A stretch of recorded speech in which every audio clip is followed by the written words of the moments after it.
ఓం ఓం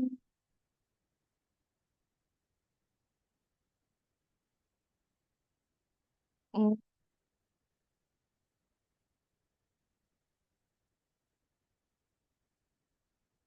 ఓం.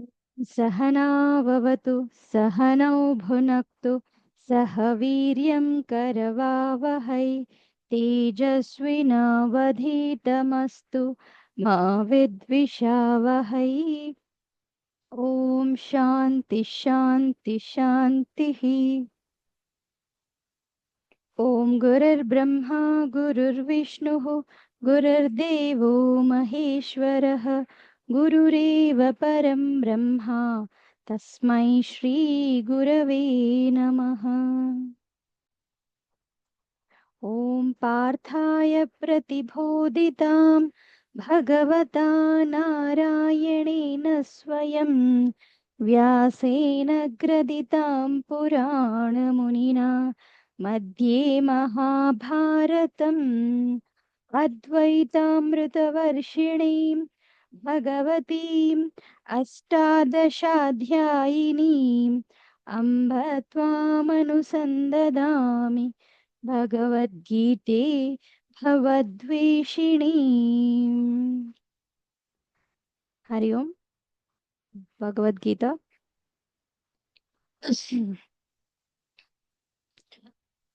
15వ అధ్యాయం.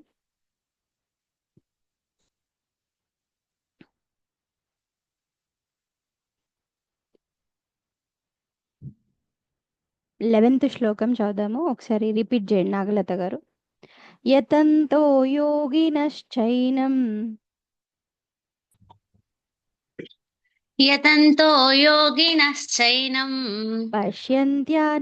పశ్యంత్యాత్మన్యవస్థితం పశ్యంత్యాత్మన్యవస్థితం యతంతోప్యకృతాత్మానః యతంతోప్యకృతాత్మానః నైనం పశ్యంత్యచేతసః నైనం పశ్యంత్యచేతసః యదాదిత్యగతం తేజః యదాదిత్యగతం తేజః జగద్భాసయతేఖిలం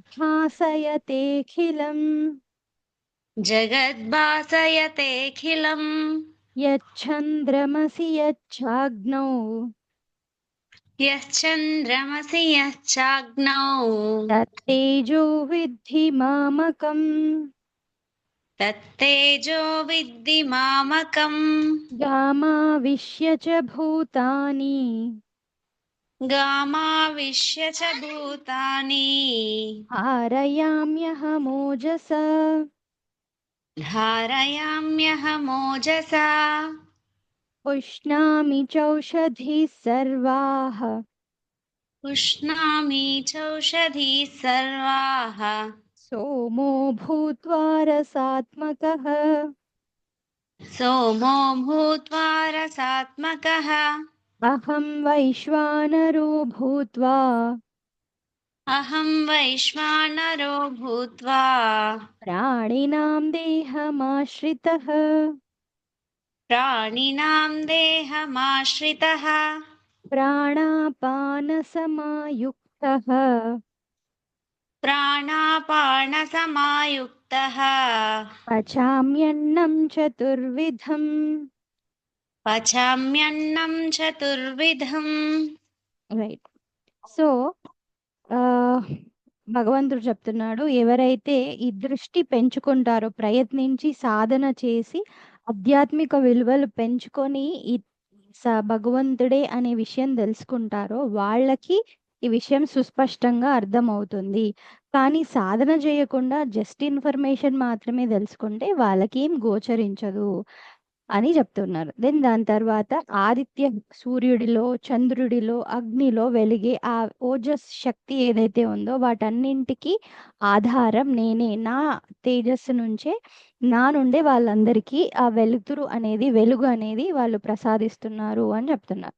దెన్ అంతేనా కాదు, సర్వ ప్రాణులలో ఉంటూ ఆ వాటికి ఎనర్జీ ఇచ్చేది నేనే. సూర్య చంద్రుడిలో ఉంటూ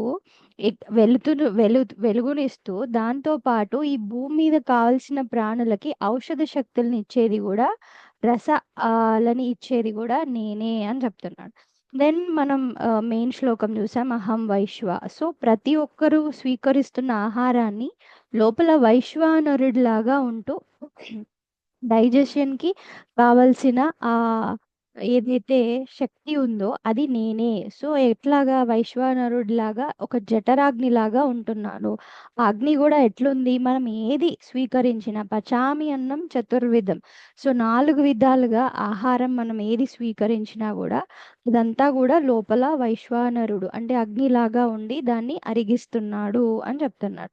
ఆ అగ్ని ఎలా ఉంది అని అంటే బయట క్లైమేట్తో సంబంధం లేకుండా, బయట క్లైమేట్ పెరిగినా వేడి పెరిగినా, ఉష్ణోగ్రత పెరిగినా, లేకపోతే చలి పెరిగినా, బయట ఫిజికల్ క్లైమేట్ ఎట్లున్నా లోపల మాత్రం అది బ్యాలెన్స్ చేసుకుంటూ మనం తీసుకునే ఆహారాన్ని డైజెస్ట్ చేస్తూ ఉంది. అట్లాగా మనం వివిధ రకాల ఆహారాలని భగవంతుడు ఎట్లా డైజెస్ట్ చేస్తున్నాడు, ఆ శక్తి ఎట్లాగా ఉత్పన్నం అవుతుంది, ఆ ప్రాసెస్ అంతా కూడా చూసాం. అంతేనా, ఇంకా ఎందులో భగవంతుని శక్తి అంటే ఆయన్నే అన్నిట్లలో ఉండి మనకి ఆ ప్రాసెస్ని చేస్తూ ఉన్నాడు అనేది ఎక్స్ప్లెయిన్ చేస్తున్నాడు. నెక్స్ట్ 15th శ్లోకం, ఇంకా ఎందులో ఏ ఏ విధంగా ఉన్నాడు అనేది. ఓకే, లలిత గారు చెప్పండి. సర్వస్య చాహం హృది సన్నివిష్టః सर्वस्य चाहं हृदि सन्निविष्टः మత్తస్మృతిర్జ్ఞానమపోహనం చ मत्तस्मृतिर्ज्ञानमपोहनं च వేదైశ్చ సర్వైరహమేవ వేద్యః वेदैश्च सर्वैरहमेव वेद्यः వేదాంతకృద్వేదవిదేవ చాహం. वेदान्तकृद्वेदविदेव चाहम्. రైట్. సో భగవంతుడు చెప్తున్నాడు, ఇంతేకాదు సర్వస్య చ అహం హృది సన్నివిష్టః, అందరి హృదయాలు ఏవైతే ఉన్నాయో అందులో నేను ఉన్నాను, అందరి హృదయాలలో ప్రవేశించి ఉన్నాను. సో ఫస్ట్ మమైవాంశో దాంట్లో కూడా అదే చెప్పారు కదా. సో సర్వస్య అన్నిట్లల్లో అన్ని ప్రాణుల్లో అహం హృది సన్నివిష్టః, హృదయంలో ప్రవేశించి ఉన్నాను. దెన్ ఎట్లా ఉన్నాను అంటే మత్తః అంటే మెమరీ ఏదైతే ఉందో, జ్ఞానం ఏదైతే, జ్ఞాపక శక్తి ఏదైతే ఉందో, స్మృతి. ఓకే, జ్ఞానం. దాని తర్వాత స్మృతి మెమరీ లాగా ఉన్నాడు. దెన్ జ్ఞానం నాలెడ్జ్ లాగా ఉన్నాడు. అపోహనం చ, సో మతిమరుపు అయి కూడా ఉన్నాడు. స్మృతి, జ్ఞానం, అపోహనం. దెన్ వేదైహి సర్వైహి, అన్ని వేదాలు ఏవైతే ఉన్నాయో అనేకమైన వేదాలు అవిట్లాగా కూడా ఉన్నాను. దెన్ అవి తెలుసుకునేవాడిలాగా కూడా ఉన్నాను. వేదాంత కృత్, సో ఈ వేదాలని తెలుసుకునేవాడెవడో అది కూడా నేనే అయ్యున్నాను. దెన్ వేదవిత్, సో ఈ అన్ని రకాలుగా వేదాంతం ఏదైతే ఉందో అది తెలుసుకునేవాడు, వేదం అది లోపల ఉండే శాస్త్రం కూడా నేనే అయ్యున్నాను అని చెప్తున్నాడు. ఓకే, సో ఇవి కొంచెం మళ్ళీ అర్థం చేసుకుందాం. అన్నిట్లలో అన్ని ప్రాణుల్లో భగవంతుడు ప్రవేశించాడు, అన్ని హృదయాలలో. అండ్ మన లోపల ఇప్పుడు ఫర్ ఎగ్జాంపుల్ మనం ఒక పర్సన్ని గ్రేట్, సూపర్, అసలు వీళ్ళు చాలా గ్రేట్ అండి అనడానికి చాలా కారణాలు ఉంటాయి కదా. ఒకటి ఫిజికల్గా వాళ్ళు అందంగా ఉంటే మనకు గ్రేట్ అనిపించవచ్చు, లేకపోతే వాళ్ళు చాలా తెలివిమంతులు అయి ఉంటే గ్రేట్ అనిపించవచ్చు, బుద్ధిమంతులు అయి ఉంటే, వాళ్ళు మంచి వాళ్ళు అయి ఉంటే గ్రేట్ అనిపించవచ్చు కదా. మనం అట్లాగా మనుషులను చూస్తున్నాం కానీ అందులో ఉన్న క్వాలిటీస్ నేనే అని చెప్తున్నాడు భగవంతుడు. అందరిలో భగవంతుని చూడడం ఎలా అని అనుకున్నప్పుడు ఇక్కడ ఎవరెవరి లోపల ఏ ఏ క్వాలిటీస్ మనం చూసినా ఆ క్వాలిటీస్ నేనే అని చెప్తున్నాడు. సో ఆ క్వాలిటీస్ మన లోపల కూడా ఉన్నాయి. జ్ఞానం మనం చదువుతున్నాము, అదంతా ఒక మెమరీ బాక్స్లో స్టోర్ అవుతుంది కదా. ఎవరు స్టోర్ చేస్తున్నారు? చదివిన విషయాలు, మన జీవితంలో జరిగిన అనుభవాలు ఆర్ ఎక్స్పీరియన్సెస్, ఇవన్నీ కూడా మనం ఎట్లా గుర్తుపెట్టుకుంటున్నాం, ఎప్పుడైనా ఆలోచించామా? ఈ మధ్య అంటే ఈ మెల్లగా software, internet, I mean technology అంతా డెవలప్ అయ్యి memory cards, chips, hard discs ఇవన్నీ వస్తున్నాయి. అందులో స్టోరేజ్ చేస్తున్నాం కావాల్సిన డేటా అంతా. బట్ మన మైండ్‌లో ఎక్కడ స్టోర్ అవుతుంది ఈ డేటా అంతా? మళ్ళీ కావాల్సినప్పుడు అది ఎట్లా బయటికొస్తుంది? ఈ ప్రాసెస్ అనేది ఎట్లా నడుస్తుంది? అది చెప్తూ ఉన్నాడు. సో, నీ లోపల ఉండే మెమరీ ఏదైతే ఉందో, మెమరీ బాక్స్ అది నేనే అని చెప్తున్నాడు. సో, ఎవరైనా చాలా ఇంటెలిజెంట్ ఫెల్లో చాలా మెమరీ ఉంది వాళ్ళకి అనంటే అది భగవంతుడి శక్తియే. సో, అక్కడ మనం ఆ శక్తి వెనకాల ఉంది ఆధారం భగవంతుడే అని గుర్తించాలి. సో, స్మృతి ఏదైనా సరే మనకి మెమరీలో ఉన్నదంతా గూడా, ఆ మెమరీ బాక్స్ పనిజేసేదంతా గూడా శక్తి భగవంతుడిదే. ఈ రోజంతా గడుస్తుంది. అన్నీ జరిగినాయి గుర్తుపెట్టుకున్నాం. రాత్రి పడుకుంటున్నాం. మళ్ళీ పొద్దున లేవగానే ఎవరు గుర్తు చేపిస్తున్నారు మనకు కావాల్సింది? అలా కొన్ని సంవత్సరాల కిందియి గూడా మనకెట్లా గుర్తుంటున్నాయి? నాట్ ఈజీ కదా! మొన్న మనం మాట్లాడుకున్నాం. ఒకవేళ ఎవరైనా వాళ్ళ గురించి వాళ్ళు గతం మర్చిపోయారనుకోండి, గతం గుర్తు చేపిచ్చి మీరిది అని చెప్పడం పరమ కష్టం. చాలా ట్రీట్మెంట్స్ అండర్‌గో అయ్యి మెడికేషన్ వెళ్ళినా గూడా కొన్నిసార్లు వాళ్ళకింకా వాళ్ళెవరు అనేది గుర్తుకు రాదు. కొత్త జీవితం ఏదో స్టార్ట్ అవుతది. కదా! అలాంటిది మనకి ఆ స్మృతి న్యాచురల్‌గా ఉంటుంది జూసారా? దాని వెనకాల శక్తి అదంతా మనకి భద్రంగా మన మెమరీ బాక్స్‌ని కాపాడేది, ఇచ్చేది భగవంతుడే. ఇది చాలదా మనకి పొద్దున్న లేచిన తర్వాత భగవంతుడికి మనం ఎన్నో సంవత్సరాలు రుణపడి ఉండడానికి. పొద్దున్న లేచిన తర్వాత మీరెవరో, మీ ఇల్లేంటో అన్నీ మర్చిపోయారనుకోండి. ఛీ! నేనిక్కడెందుకున్నా అని జెప్పేసి విషయం మర్చిపోయారనుకోండి, ఎక్కడో రోడ్డు మీదకెళ్ళిపోతాం. మనం ఎవరో గుర్తులేకపోతే. ఆర్ మన డ్యూటీ ఏంటి, మన ఫ్యామిలీ ఎవరు, ఏంటిది ఏం గుర్తులేకపోతే కదా! సో, ఆ మెమరీ ఇచ్చేది భగవంతుడే. దెన్ జ్ఞానం. మత్తః స్మృతికి జ్ఞానం. ఏది నాలెడ్జ్. మనం సరే అందరూ ఇప్పుడు సపోజ్ క్లాస్‌లో అందరు స్టూడెంట్స్ ఉంటారు. అందరికి సేమ్ రకమైన టీచర్ అన్నీ సేమ్ సబ్జెక్ట్ చెప్తారు. బట్ అందరికి సేమ్ జ్ఞానం వస్తుందా? లేదు. జరుగుతున్న అనుభవాలు మన లైఫ్‌లో ఇంకా చాలా మందికి జరగొచ్చు. మనకే జరగాలని లేదు. బట్ అందరికి సేమ్ రకాల అనుభవ జ్ఞానం వస్తుందా? లేదు. ఆ జ్ఞానం ఏదైతే ఉందో దాన్ని తెలుసుకునే తెలివితేటలు, అనుభవాలు ఏదొచ్చినా, పరిస్థితులు ఏదున్నా వాటిని గమనించుకునే తెలివితేటలు ఇస్తుంది గూడా భగవంతుడే. ఈరోజు సూపర్ ఐడియా వచ్చిందండి. ఎవరికొచ్చింది? నాకొచ్చింది. నా ఐడియా తీసుకుంటావా అని జెప్పి. ఈ మొహం నీకు ఐడియా ఎవరిచ్చారు?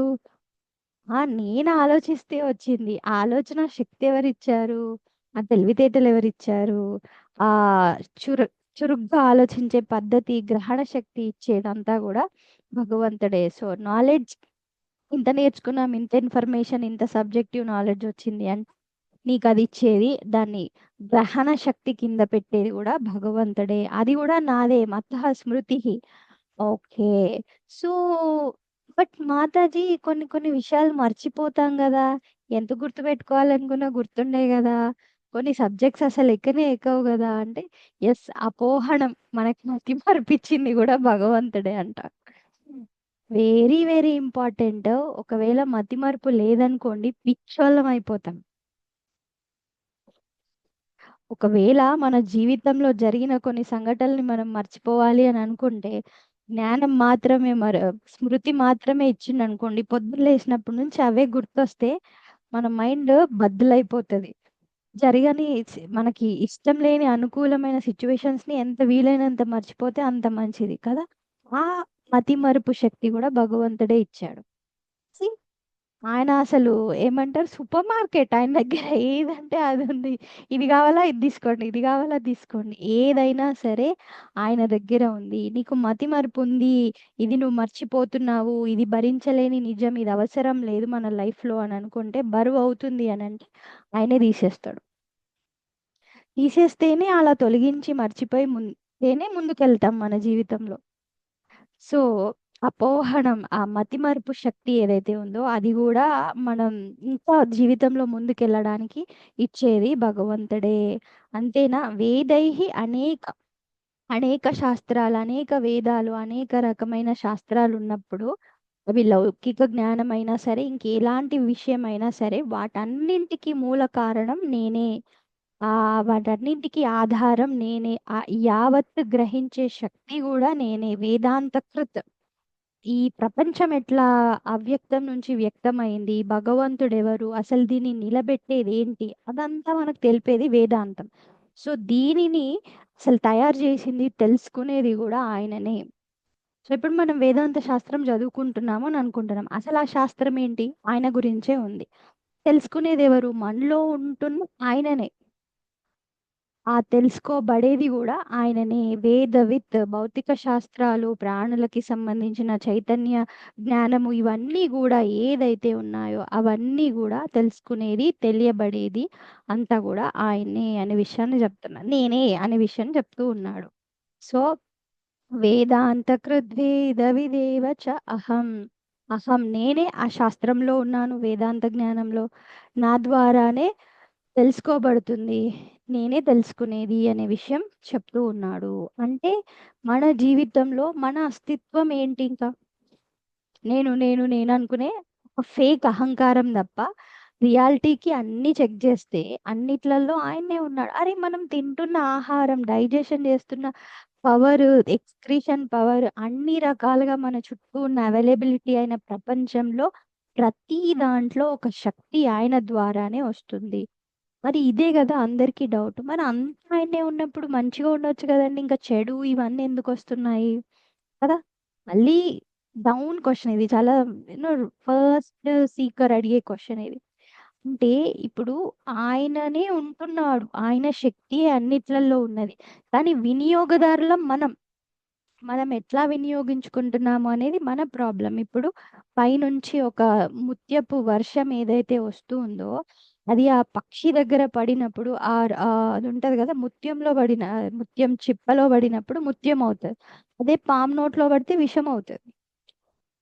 సో మన పాత్ర ఏంటిది? మనం ఎట్లా అయితే మన వాసనల ద్వారా ఈ శక్తిని యూజ్ చేసుకుంటున్నాము అనే దాన్ని బట్టి ఉంటుంది మంచిగా చెడువా అని. కానీ భగవంతుడు మాత్రం అందరికీ సమానమైన శక్తి ఇస్తున్నాడు కదా.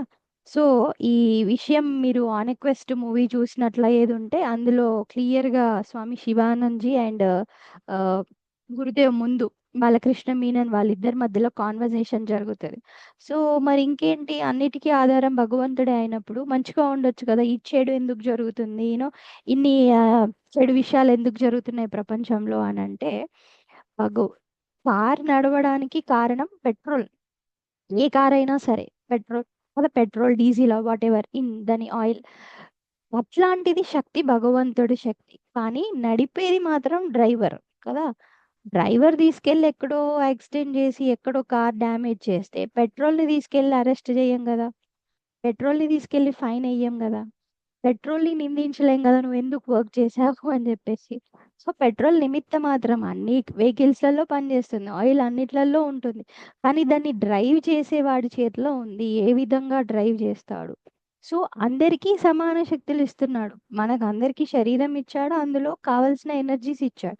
మనం దాన్ని ఎట్లా వినియోగించుకుంటున్నాం, మనం మన స్మృతిని, మన జ్ఞానాన్ని మనం ఎట్లా వినియోగించుకుంటున్నాం అనేది మన చేతిలో ఆధారపడింది. సో అది మన సాధన పార్ట్లో వస్తుంది. కానీ ఇక్కడ భగవంతుడు చెప్పేది ఏంటంటే అన్నిట్లలో ఉంది, అన్ని శక్తులు అన్నిట్లలో ఉండి ఆ శక్తి నేనే అనే విషయాన్ని చెప్తున్నాడు. ఓకే, దెన్ ఎట్లా ఉన్నాడు ఆయన అన్నిట్లలో, ఇంకా కొంచెం దీనిపైన ఇంకా కొంచెం థాట్ యాడ్ చేస్తున్నాడు.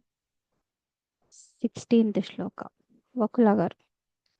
ద్వావిమౌ పురుషౌ లోకే द्वाविमौ पुरुषौ लोके చరశ్చాక్షర ఏవ చ. क्षरक्षाक्षर एव च చరः సర్వాణి భూతాని क्षरः सर्वाणि भूतानि కూటస్థోక్షర ఉచ్యతే.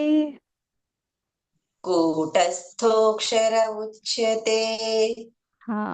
సో చాప్టర్ ఏంటి? పురుషోత్తమ ప్రాప్తి యోగ కదా. సో ఇక్కడ ద్వౌ ఇమౌ పురుష లోకే. సో మనకి ఇక్కడ 2 రకాల పురుషుల గురించి చెప్తున్నారు. అవునా? ఇప్పటి వరకు పురుషులు ఒకటే అనుకున్నాం కదా, ఇద్దరున్నారా అంటే ఇక్కడ జెండర్ డిఫరెన్స్ తో చెప్తున్న పురుషుడు స్త్రీ దాని గురించి కాదు. పురుష. ఓకే, సో పురుష అన్నప్పుడు రకరకాల డెఫినేషన్స్ వస్తాయి. సో ఏదైతే మన దేహంలో ఉంటుందో పురహ దేహంలో ఉంటుందో అది పురుషుడు అని అర్థం. ఓకే. సో ద్వౌ ఇమౌ రెండు రకాల పురుషుల గురించి చెప్తున్నారు. ఎవరు? క్షరః, అక్షరః. క్షర పురుషుడు, అక్షర పురుషుడు. క్షరః సర్వాణి భూతాని, అన్ని ప్రాణులు ఏవైతే ఉన్నాయో అవంతా కూడా ఆ అక్షరమైనవి. కూటస్థః అక్షర ఉచ్యతే. కూటస్థం ఏదైతే మారకుండా ఉందో అది అక్షర పురుషుడు అని చెప్తున్నారు. Okay, simple. ఓకే, ఏదైతే మారుతూ ఉందో ఈ ప్రపంచంలో, ఇప్పుడు ఆలోచించండి, ఏం మారుతూ ఉంది ఈ ప్రపంచంలో? ప్రతి ఒక్కటి మారుతూనే ఉంటుంది. మారుతుంది, నశించిపోతుంది, మారుతుంది, నశించిపోతుంది. కాబట్టి అది మారుతుంది, ఒకేలాగా ఉండదు. కాలరీత్యా అది పెరుగుతుంది, వృద్ధి అవుతుంది, మళ్ళీ తిరిగి ఎక్కడో ఒక దగ్గర డ్యామేజ్ అవుతుంది. కాబట్టి ఇదంతా చేంజెస్కి లోనైన ప్రపంచం అంతా కూడా క్షరః. సో ప్రపంచంలో ఇది ఏదైనా సరే కామన్గా మారకుండా ఉంది అని మనం చెప్పడానికి వీల్లేదు. అది శరీరమైనా సరే, మానవ శరీరమైనా సరే, ఇంకా ఏ ప్రాణి శరీరమైనా సరే, అదంతా కూడా మారుతుంది. అంతా కూడా జడం అంతా కూడా నశించిపోయేది. సో దాన్ని మొత్తం క్షరపురుష అంటున్నారు. అంటే అందులో కూడా భగవంతుడు ఉంటున్నాడు, కానీ అది క్షరపురుష, నశించిపోయేది. మనకు కనిపిస్తుంది గ్రాస్ లెవెల్లో అది డెస్ట్రాయ్ అవుతుంది, చేంజ్ అవుతుంది, నశించిపోతుంది అనేది మనకు కనిపిస్తుంది. ఫర్ ఎగ్జాంపుల్ దేహం ఉంది మనకి. సో ఈ దేహం పుట్టినప్పుడు ఎట్లా ఉంది? దెన్ జాయతే, వర్ధతే, మార్పులు చెందుతుంది, విపరిణమతే. సో తర్వాత ఇది నశించిపోతుంది. సో మనం పుట్టినప్పుడు ఒకలాగా ఉంటున్నాం, దాని తర్వాత అలాగే ఉంటున్నామా? డైలీ కూడా మన బాడీ చేంజెస్కి లోనవుతూ ఉంటుందంట ఏదో ఒక విధంగా. అంతెందుకు, మీరు 2 రోజులు స్నానం చేయకుండా ఉంటే ఎలా ఉంటుంది? 2 రోజులు ఫుడ్ లేకపోతే ఎలా ఉంటుంది? సో డిఫరెన్సెస్ అనేటివి వస్తూనే ఉంటాయి, మార్పులకు లోనవుతూనే ఉంటుంది. ఇదంతా కూడా, ఈ జడమైన విషయం కూడా భగవంతుడిదే, కానీ మొత్తానికి నశించిపోయేది. క్షర పురుష కేటగిరీ. ఓకే, సో ఇప్పుడు దేహం ఉంది, ఇందులో ఈ జీవశక్తి ఏదైతే ఉందో దాన్ని అక్షర పురుష అంటున్నారు. ఓకే, నశించిపోయేదంతా క్షర పురుష. ఇంతకు ముందు మమైవ అంశ జీవలోకే ఆ శ్లోకం చెప్పారు కదా, నా అంశనే అందరిలో ఉంటుంది, మనః షష్టానింద్రియాన్ని సూక్ష్మ శరీరం ద్వారా క్యారీ అవుతుంది. ఆ జీవు శక్తి ఏదైతే ఉందో అది అక్షర పురుషుడు అని అంటున్నారు. సో ఇక్కడ వరకు మనం క్లారిటీ తెచ్చుకోవాలి. క్షర పురుషుడేంటి? స్థూల శరీరాలలో అన్ని ప్రాణులలో కనిపించేది, నశించిపోయేది, ఇవన్నీ చెప్తున్నాడు. ఇది క్షరం. దెన్ అక్షరం ఏంటి? సూక్ష్మ శరీరం లాగా, జీవుడి లాగా ఉంటూ ఈ శరీరం నుండి ఇంకో శరీరానికి మార్పు చెందుతూ మార్చుకుంటూ వెళ్తూ ఉన్నాడు కదా, ఆ జీవుడు ఈ లోకంలోనే కాదు, వేరే వేరే లోకాలకు కూడా వెళ్ళొస్తూ ఉంటాడు. ఇప్పుడు మన సాధన వల్ల, మన ఉత్తమ సంస్కారాల వల్ల, మన పుణ్యం కర్మలు పెరిగినప్పుడు ఆ జీవుడు మన షష్టాని అంటే ఆ మిగతా సూక్ష్మ శరీరంతో పాటు ఉత్తమ లోకాలను కూడా వెళ్ళి పుణ్యఫలాన్ని కరిగించుకొని వచ్చే సమర్థత ఉందన్నమాట. సో అట్లాగా ఈ జీవుడు వేరే వేరే లోకాలకి కూడా వెళ్ళొస్తున్నాడు. లేదా అధమమైన సంస్కారాలు ఉన్నప్పుడు మనము అనుకున్నాం కదా, అల్ప శరీరాలకు కూడా వెళ్ళొస్తుంటాడు. సో పైకి కిందికి ట్రావెల్ చేసే ఈ సూక్ష్మ శరీర ఏదైతే ఉందో అది కూడా భగవంతుడి అంశనే. ఓకే, పరమాత్ముడి అంశనే, జీవుడే, మమైవ అంశ అన్నాడు. ఆ అంశతో కూడుకున్నది ఏదైతే ఉందో అది అక్షర పురుషుడు. ఓకే, సో మళ్ళీ పురుషుడు అని అంటే స్త్రీ పురుషుడు డిఫరెన్స్ జెండర్ కాదు, మన దేహంలో ఉన్న, అస్తిత్వంలో ఉన్న, సో ఆ పవర్ శక్తి ఏదైతే ఉందో దాని గురించి ఇక్కడ మాట్లాడుతున్నారు. సో క్షర పురుష, అక్షర పురుష అనే ఒక టాపిక్ వచ్చింది. దెన్ నెక్స్ట్ శ్లోకం చెప్తున్నారు ఏమని?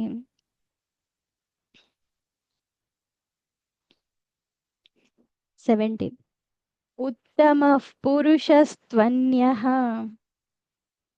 उत्तमः पुरुषस्त्वन्यः పరమాత్మేత్యుదాహృతః परमात्मेत्युदाहृतः యో లోకత్రయమావిశ్య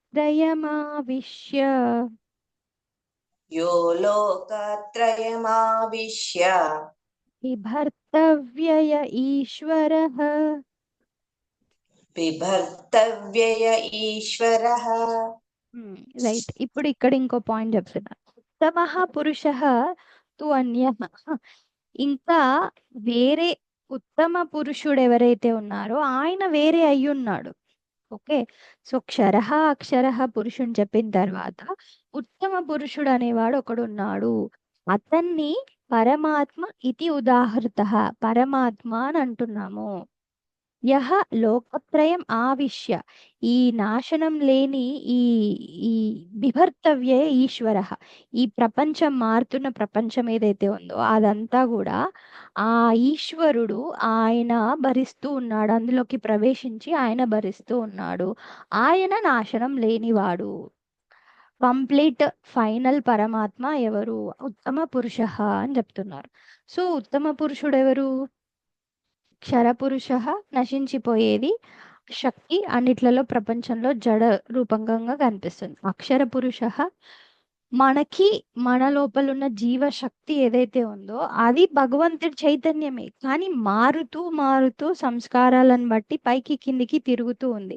సో కూటస్థ పురుష అయినప్పటికీ కూడా మార్పులకు చెందుతున్నాడు. అక్షర పురుష అన్నప్పుడు కూడా, అక్షర అంటే నశించనిది. ఎందుకు నశించనిది అని అన్నారు? అక్షర అన్నారంటే శరీరం నశించిపోతున్నప్పుడు క్షరం, ఇక్కడ అక్షర ఎందుకు? పరమాత్ముని అంశ కాబట్టి అక్షర పురుష, అక్షరుడు. కానీ ఆయన బయట ఉన్న వాటితో సంఘం ఏర్పరచుకొని వాసనలతో తాదాత్మ్యం పొంది రకరకాల దేహాలకి వెళ్ళి వస్తూ ఉన్నాడు కాబట్టి అక్షర పురుష. కానీ ఫైనల్ గా ఉత్తమ పురుష ఎవరైతే ఉన్నారో అది పరమాత్మ ఇది ఉదాహృత, అది ఫైనల్ పరమాత్ముడు అని చెప్తున్నారు. ముగ్గురు ఉన్నారా అండి? ముగ్గురు నలుగురు ఉన్నారా? ఇంకా ఇంకా చాప్టర్లు పెరిగిపోతుంటే ఇంకో నలుగురు ఐదుగురు ఎంటర్ అవుతారా? ఒక్కడ ఉంటే సరిపోదా? ఇంతమంది రావాలా? ఇక్కడ ముగ్గురు నలుగురు అనేది కాదు. ఓకే. ఒక ఒక ఎగ్జాంపుల్ ఉంటుంది. ఏంటి? వేదాంతంలో మనకి ఘటాకాశం అనేది ఉంటుంది. సో కుండలో ఆకాశం ఉంటుంది కదా, అది తీసుకెళ్ళి కుండ కుండ ఉంటుంది, కుండలో ఖాళీ కుండ, ఆకాశం ఉన్నట్టు కదా, అది తీసుకెళ్ళి ఒక గదిలో పెట్టామనుకోండి, ఆ గది ఆకాశం కుండ ఆకాశం ఒకటా కాదా? వేరు చేస్తున్నది ఏది? కుండ మాత్రమే. కుండ పగలగొట్టారు, అప్పుడు ఏమైంది? ఈ ఆకాశం వేరు, ఆ ఆకాశం వేరు, అదంతా కలిసింది అంట, అంతా ఒక్కటే. వేరుగా కనిపిస్తున్నది మనకి కుండ బౌండరీ మాత్రమే కదా. ఇప్పుడు ఆ బిల్డింగే కూలగొట్టేశారనుకోండి, ఆ రూమ్ మొత్తం కూలగొట్టేశారు, ఏమైంది? ఆ రూమ్ గదిలో ఉన్న ఆకాశం ఏదైతే ఉందో సమస్త ఆకాశంతో ఒకటైపోయింది కదా.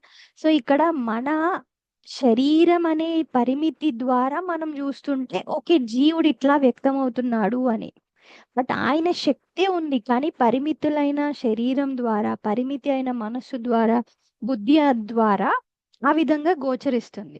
ఘటాకాశం వేరు, మొత్తం ఆకాశం వేరు కాదు, అదే. కానీ డిఫరెన్స్ ఏంటి? ఘటంలో ఉంది అంటున్నాం కాబట్టి ఘటాకాశం అంటున్నాం. సో ఈ దేహం కాబట్టి అక్షర పురుషుడు, దేహంలో ట్రావెల్ చేస్తున్నాడు కాబట్టి అక్షర పురుషుడు, కానీ ఉన్నదంతా పరమాత్మ శక్తియే, అది మనం గుర్తించాలి. సో మళ్ళీ ఇక్కడ నేను లిమిటెడ్ పర్సన్ని అనే మన భావన బ్రేక్ చేయాలి. అదే అహంకారం, అది మనం బ్రేక్ చేయగలగాలి. సో ఇక్కడ ఏం చెప్తున్నారు? ఉత్తమ పురుషస్త్వన్య పరమాత్మేతి ఉదాహృత, అది భగవంతుడు, అది పరమాత్ముడి ఫైనల్ అని చెప్తున్నాడు. సో ఇక్కడ మనం ఈ ఈ జీవుడు ఎవరైతే ఉన్నారో అక్షర పురుషుడు రకరకాల అనుభవాలను అనుభవిస్తూ ఉన్నాడు, గోత్రు అవుతూ ఉన్నాడు. మనం ఏ అనుభవాలను అనుభవిస్తున్నాం? 3 అవస్థలకి మనం వెళ్ళొస్తూ ఉన్నాం కదా. జాగ్రత్త అవస్థలో ఉన్నాం ఇప్పుడు, జాగ్రత్త మెలుకునే అవస్థ.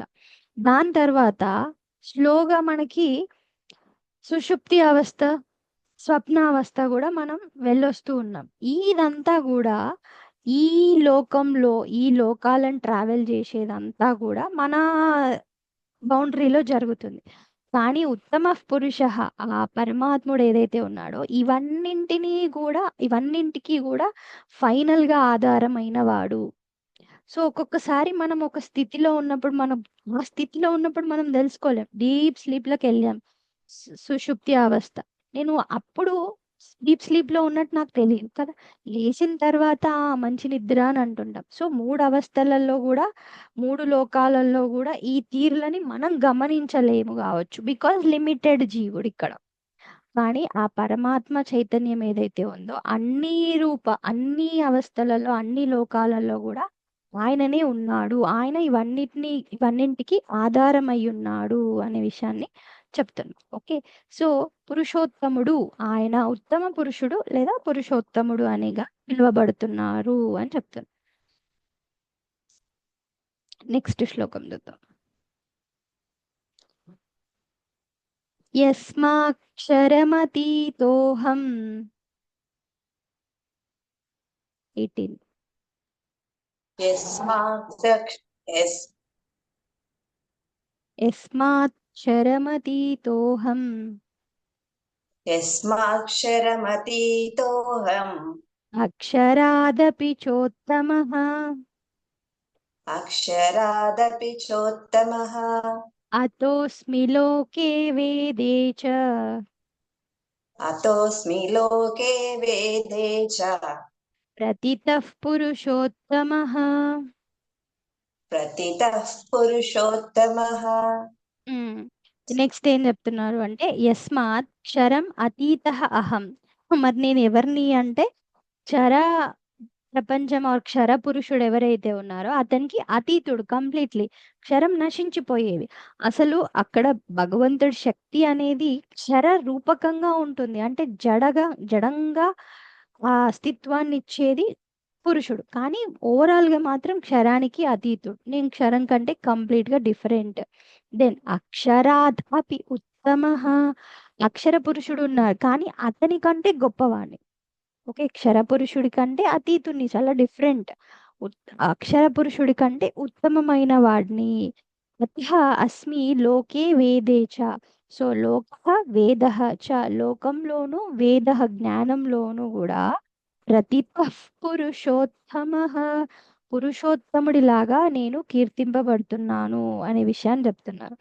సో మనం ఇది చెప్తూనే దేనికి ఇంపార్టెన్స్ ఇవ్వాలి అనేది గ్రహించగలగాలి. దేనికి ఇంపార్టెన్స్ ఇవ్వాలి? భగవంతుడు ఉత్తమ పురుషుడు, పురుషోత్తముడు అయినప్పుడు ఈ క్షరమైన జడమైన నశించిపోయేది శరీరమే అని చెప్పినప్పుడు దానికి ఎలా ఇంపార్టెన్స్ ఇస్తున్నాము? సో అక్కడ నుంచి మన మైండ్ ఇంకా డెవలప్ అవ్వాలి. దెన్ దాని తర్వాత క్వాలిటీస్, మన లక్షణాలు, మన మనస్సు, ఇదంతా కూడా మనం చిత్తశుద్ధి చేసుకున్న తర్వాత కూడా ఇంకా అక్షర పురుషుడు ఇక్కడ ట్రావెల్ చేస్తూనే ఉన్నాడు వాసనాలను బట్టి. సో దానికి కూడా మనం ప్రిఫరెన్స్ ఇవ్వద్దు. ఇవన్నింటికి ఆధారమై భరిస్తూ ఇవన్నీ ఉండడానికి నిలబెడుతుండడానికి కారణం అయినా కూడా తాకబడకుండా డిటాచ్డ్ గా ఉంటున్న ఉత్తమ పురుషుడు ఎవరైతే ఉన్నారో అతని పైనకి మన ఫోకస్ వెళ్ళాలి అనే విషయాన్ని చెప్తున్నారు. ఓకే, సో దాన్ని ఎట్లా అంటే ఇప్పుడు ఒక బల్బ్ ఉంది. ఓకే, ఆ బల్బ్ లో నుంచి ఎలక్ట్రిసిటీ పాస్ అవుతుంది, మనకు ఆ బల్బ్ నుంచి వెలుతురు వస్తుంది. బల్బ్ పగిలిపోయింది. ఓకే, సో బల్బ్ పగిలిపోయింది, ఆ కాంతి అనేది ఆగిపోతుంది. సో ఇక్కడ ఈ స్థూల శరీరం ఏదైతే ఉందో ఆ బయట కనిపించే బల్బ్ లాంటిది. సో అక్కడ ఇంకోటి పెట్టినామంటే ఆ వెలుతురు అట్లనే వస్తుంది కదా. సో ఇక్కడ ఈ స్థూల శరీరం నశించిపోయినంత మాత్రాన ఏమీ జరగదు, అది మనం గుర్తుపెట్టుకోవాలి. సో అది క్షరమైన పురుషుడు మాత్రమే. క్షరం అల్పమైన వాడు, దానిపైననే మన జీవితం మొత్తం కేటాయిస్తున్నాం. దానిపైన అయితే కేటాయించొద్దు అల్పమైన విషయాల్లో, దానిపైనే మొత్తం ఫుల్ టైం అంతా, లైఫ్ అంతా స్పెండ్ అవుతుంది. లేదు ఇంకొంచెం వచ్చి మనం మారి ఎవరు లోపల దీనికి శక్తిస్తున్నారని గ్రహించిన వాసనా ప్రపంచంలో ఇంకా వాసనాల కోసం తీర్చుకోవడానికి సంస్కారాలు వెంబడ పడుతున్నాం కాబట్టి అది కూడా అక్షర పురుషుడు కూడా మార్పులకు లోనయ్యే వాడే. చైతన్యం కాబట్టి అక్షరం అంటున్నారు కానీ అది కూడా ఒక అందుకి గొప్పది కాదు. అక్షర పురుషుడు కూడా మార్పులకు లోనయ్యేవాడే. సో ఎవరి దృష్టి అయితే శాశ్వతమైన ఆ ఉత్తమమైన పురుషుడి పైనకి వెళ్తుందో అది గొప్పది. ఆ విషయాన్ని తెలుసుకోవాలి. సో ఇక్కడ నన్ను ఉత్తమ పురుషుడు అని ఎందుకు అన్నారు అంటే స్వరం జడమైనది నశించిపోయేది, అక్షరమైంది. అక్షర పురుషుడు ఏంటి? ట్రావెల్ చేస్తూ కిందికి మీదికి వెళ్తున్నాడు, అది కూడా స్థిరత్వమైంది కాదు. సో నేను ఇవి రెండింటికి అతీతున్నయి ఉత్తమ పురుషుడయి ఉన్నాను, ఉత్తమంగా ఉన్నాను కాబట్టి ఇక్కడ ఉత్తమ పురుషః అని అంటున్నారు అనే విషయాన్ని చెప్తున్నారు. Okay, right. దెన్ నెక్స్ట్ శ్లోకం చదువుతాం.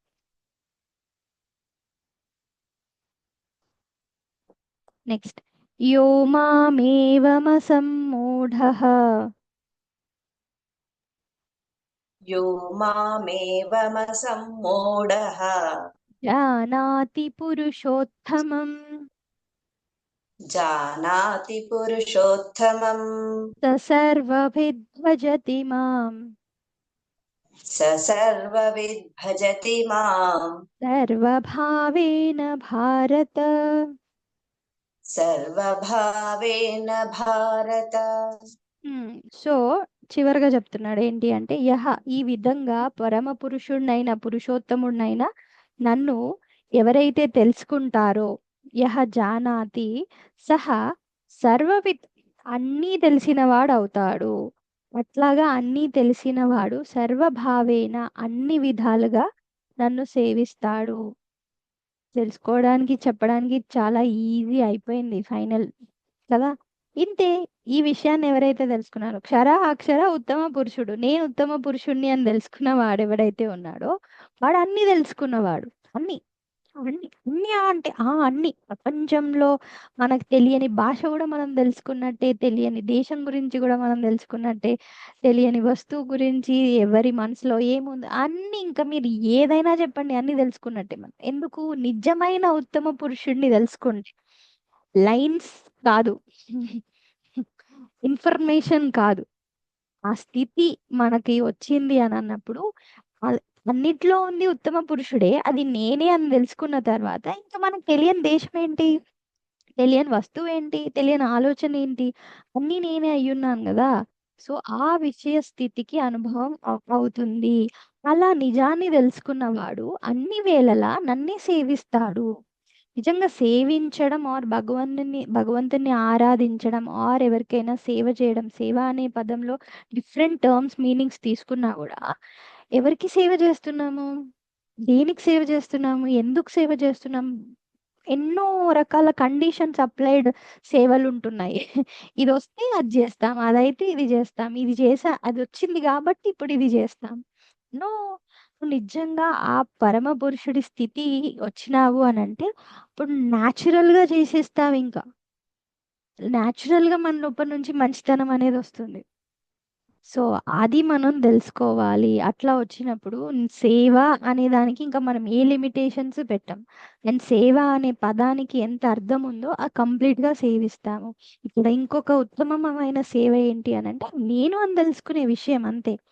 ఎవరో అన్యమైన వాళ్ళు ఉన్నారు, అన్యమైన వస్తువు ఉంది అంటే వెళ్ళి దానికి సేవ చేయడం ఆర్ వాళ్ళకి వెళ్ళి సేవ చేయడం, అన్యమైన విషయమే లేదు. ఇంకా సపోజ్ కాళ్ళు వస్తుంది అనుకోండి, ఏం చేస్తాం, వెంటనే కూర్చొని అబ్బా కాళ్ళు వస్తుందండి అని చెప్పేసి మనమే ఒక్కొక్కసారి ప్రెస్ చేసుకుంటాం కదా, ఇక్కడ వస్తుంది అని చెప్పేసి ప్రెస్ చేసుకుంటూ ఉంటాం. నేను ఈరోజు నాకు ఇంతసేపు సేవ చేసుకున్నా అని అనుకుంటామా? కదా.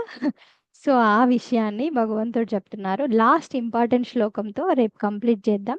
ఒకసారి సమ్మరీ చెప్పి లాస్ట్ శ్లోకంతో కంప్లీట్ చేద్దాం రేపు. ఓకే, సో రేపు కూడా అందరు జాయిన్ అవ్వండి. హరి ఓం. ఓం శాంతి శాంతి శాంతి. హరి ఓం. శ్రీ గురుభ్యో నమః. హరి ఓం. హరి